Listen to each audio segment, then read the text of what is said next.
The way that the youth in this country, the United States of America, can be sentenced in the court system needs to change. To be specific, sentencing of juveniles to life without the possibility of parole needs to be abolished and not even an option on the table when it comes to sentencing our young criminals. I'm talking to you now in order to persuade you in the hopes that you can become active participants in changing this juvenile justice system. Now, I myself grew up in a neighborhood full of drugs and crime. I was involved in that dark world from an early age and lived that lifestyle well into my 20s. The fact that I eventually matured out of that lifestyle was mostly due to the love and continued support of my mother. However, I have many friends that did not have that same love and support at home. They did not have somebody hoping they'd change, waiting for them to change, because a lot of them had family members at home that were involved in drugs and crime as well. These friends ended up in prison from as early an age as 15, and some are still in prison today, well into 20 years after they've been sentenced. We'll discuss one of those friends in a little bit when we get to the first topic of reason, which we'll talk about how the United States sentences their youth and compare that to how some other countries and the rest of the world deals with the sentencing of their juveniles as well. And then we'll jump into some scientific facts about brain development, and try to take these things into consideration before we just say let's lock up our children and throw away the key. So I found an interesting article on the University of San Francisco School of Law website that was entitled "The Laws of Other Countries." Some interesting facts in this article are that most other countries do not allow for life sentencing of their youth without the possibility of parole. So they do have harsh sentencing, but not necessarily sentencing their youths to die in prison. Example, Argentina has a life with the possibility of parole after serving a minimum of 20 years. And in Belize, the life sentence in that country is considered 18 to 20 years.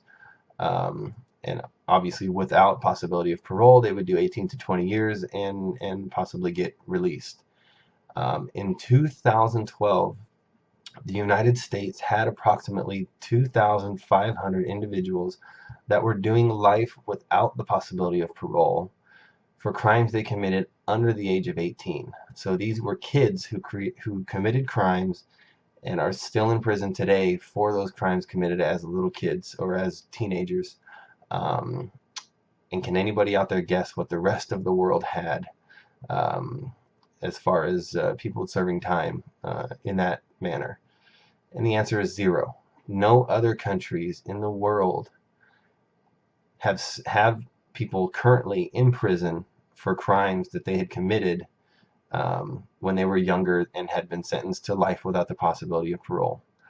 I have a good friend of mine, Miguel, that I've known since the first grade, and he was involved in gangs and had been involved in a shooting. Somebody got hurt, nobody had died, but because he had a record and was involved in the shooting, he was sentenced to 25 years to life. Now, he has since then, this was in 1994, so over 20, almost 20 years since he's been in prison. At the age of 17, he was convicted. He has since found religion and has a relationship with God and has gone back to school, received his GED, and he's now currently writing letters to juvenile offenders in the hopes that maybe he could reach them since he's been where they're at. Maybe they'll respect him and listen to what he has to say when he tells them that going to prison and being a career criminal is not a life to lead, that they need to want to have families and be out on the streets and be part of the community. So that just shows that people can change, especially kids that haven't fully developed. So now let's talk about that a little bit. In an article entitled "Adolescent Brain Development and Drugs," written by Ken Winters and Amelia Area, They discuss studies that were performed by the National Institute of Mental Health. Um, and one of the interesting facts is that our brains are still developing into our teenage years and well into our young adulthood, into our 20s. The part of the brain that's still developing or later in developing is the prefrontal cortex, the front of our brain. And they refer to it as the CEO of the brain, and it's responsible for decision making. So again, to tie this all together, juveniles and young adults sometimes aren't fully developed and capable of making proper decisions, especially when it comes to peer pressure and emotional decisions.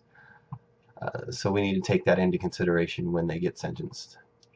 This article, it gives a good analogy by saying that teenagers have been given a car with an accelerator installed, but no brakes.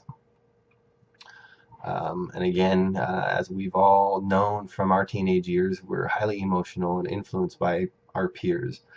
So this plays a lot into some of the decisions that these kids make. So now I'm going to move on to a call to action. In a sense, there's several ways that you can get involved and make a change. You can Google juvenile life without possibility of parole, restorative justice, juvenile justice, and you can find different nonprofit organizations such as the Jesuit Restorative Justice Initiative that you can maybe donate some money to, or even donate some time and show your support. And then the other thing is that when we vote, we need to make educated decisions when we vote. And I'm wondering how many of you have actually heard of Senate Bill 9. I don't think I have the time to be able to read you the whole Senate bill, but it's an interesting thing to go in and read. What Senate Bill 9 does is it's put in place to reevaluate life without the possibility of parole for youth, and it gives them a chance to rehabilitate themselves so that after 25 years, then they can be reevaluated to see, have they made a change? Have they tried to do anything to better themselves while in prison in the hopes of rejoining the community? Without those hopes, why change? Why try to do anything good if all you're going to do is be in prison for the rest of your life? Even Newt Gingrich and Pat Nolan, in an article entitled "Giving Teen Offenders Chance at Parole is Just," and they discuss some things such as doing dumb things themselves as teenagers, and again, needing to reevaluate them after 25 years. I'd like now to share a video with you in closing of some murder victims, families of murder victims, speaking about this Senate Bill 9. It's very interesting. It's very brief. If you YouTube it, you should be able to find it. And I do apologize for the shakiness. I've found that the best way to show this video to you is by bringing the webcam down, and so we'll get a little bit of shakiness, but there's no glare that way. So here we go.